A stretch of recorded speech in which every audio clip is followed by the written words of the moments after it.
ఈ మధ్య సాంఘిక మాధ్యమాల్లో చిన్నకృష్ణ గారు చిరంజీవి గారి వల్ల సాధ్యం కాలేదు ముఖ్యమంత్రి కావటం, పవన్ కళ్యాణ్ గారి వల్ల సాధ్యం కాలేదు, అయితే గీతే అల్లు అర్జున్ అవుతాడు ఈ రాష్ట్రానికి ముఖ్యమంత్రి, అతనికి ఉన్నటువంటి సమీకరణలు ఈ విధంగా ఉన్నాయంటూ ఒక మెసేజ్ చాలా బీభత్సంగా వైరల్ అవుతూ వస్తుందన్నమాట.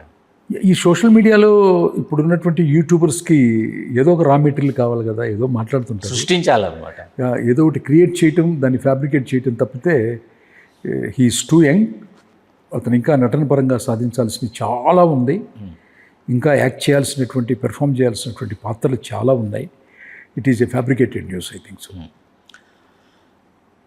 అల్లు అర్జున్ గారి కోరితే ఆయన కోసం కథ సిద్ధం చేస్తారా, సిద్ధంగా ఉందా? మీరు అడగటం ఎలా ఉందంటే, ఇవాళ 2000 కోట్ల రూపాయల వ్యాపారం సాధించినటువంటి, రెవెన్యూ సాధించినటువంటి హీరో ఇండియన్ అడిగితే చేస్తారా అనేది కాదు. ఎప్పుడు కూడా బన్నీ బాగుండాలని నేను ఎప్పుడు కోరుకుంటాను. ఎందుకంటే ఆ మధ్య ఎప్పుడు కోరుకుంటాను బన్నీ బాగుండాలని. పుష్ప 2 సందర్భంగా తాను ఇచ్చినటువంటి ఇంటర్వ్యూలో కూడా మీ పేరు ప్రస్తావించారు. ఎస్, అల్లు అర్జున్ బన్నీ బాగుండాలని ఎప్పుడు కోరుకుంటాను. బన్నీ ఇంకా నెంబర్ ఆఫ్ క్యారెక్టర్స్ చేయాలి. అది నా కథని కాదు, వేరే కథని కాదు, అన్ని సెటప్ అంతా చూడాలి. ఇవాళ ప్రతి దర్శకుడు తన కథతో వస్తున్నారు. ఏంటి వాళ్ళ బయట కథని తీసుకొని చేసేంత దీంట్లో ఇండస్ట్రీ ఇప్పుడు లేదు. రైటరే డైరెక్టర్ అవుతున్నారు.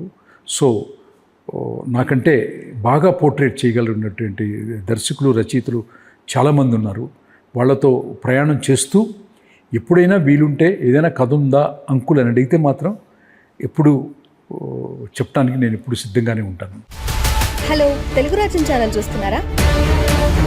సామాజిక, రాజకీయ, జీవన చిత్రణే తెలుగు రాజ్యం. అతిశయోక్తులు, అసత్యాలు ఉండవు. రాజకీయ కోణం కాదు, ప్రజా కోణమే కొలబద్ద. తెలుగు రాజ్యం వీక్షణ మీ ఉత్తమ అభిరుచికి నిదర్శనం.